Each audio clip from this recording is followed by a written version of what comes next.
Okay, the action types approach started in 1990, about 30 years ago.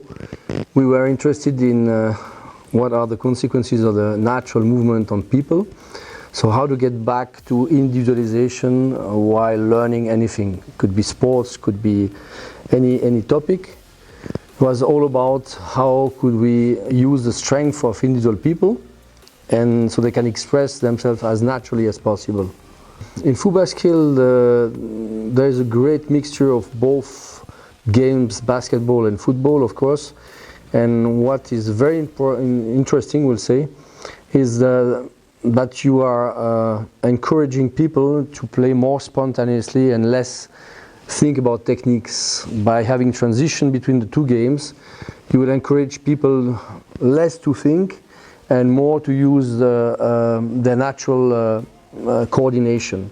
So encourage them to be free in what they do, and even if they are better on one game and less on the other, the strength on one side will encourage also the improvement on the other side, and that's very interesting. I think anyway it's much better to be able to express oneself in different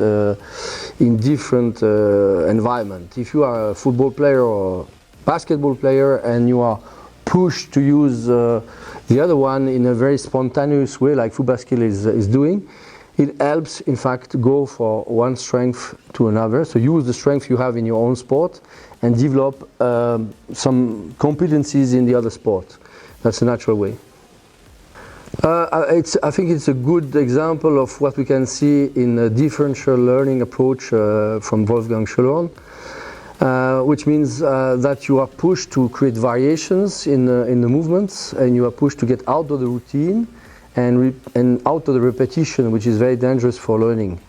What we want is a lot of differential situation where you can develop a new solution, surprising solution, and I think FooBaSKILL is a great game for that because it pushes you to adapt always to information and to all the situations. So I think it's a good example of what we can do with differential learning.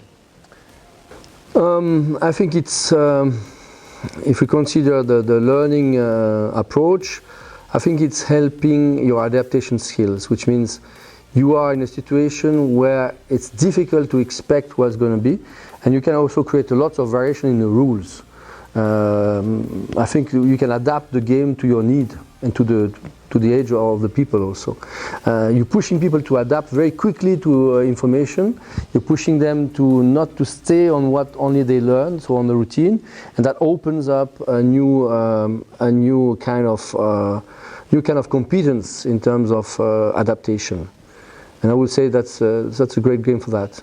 I think creativity is the objective of the sports. You should be creative. I mean, any player should be able to create something at some point, which means be even surprised by the outcome or what they do when they play. So be also surprised of what they're able to do when they adapt to the situation, and not only just repeat anything.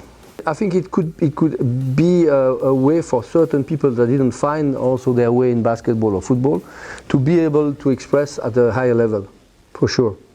Thank you very much. You're welcome.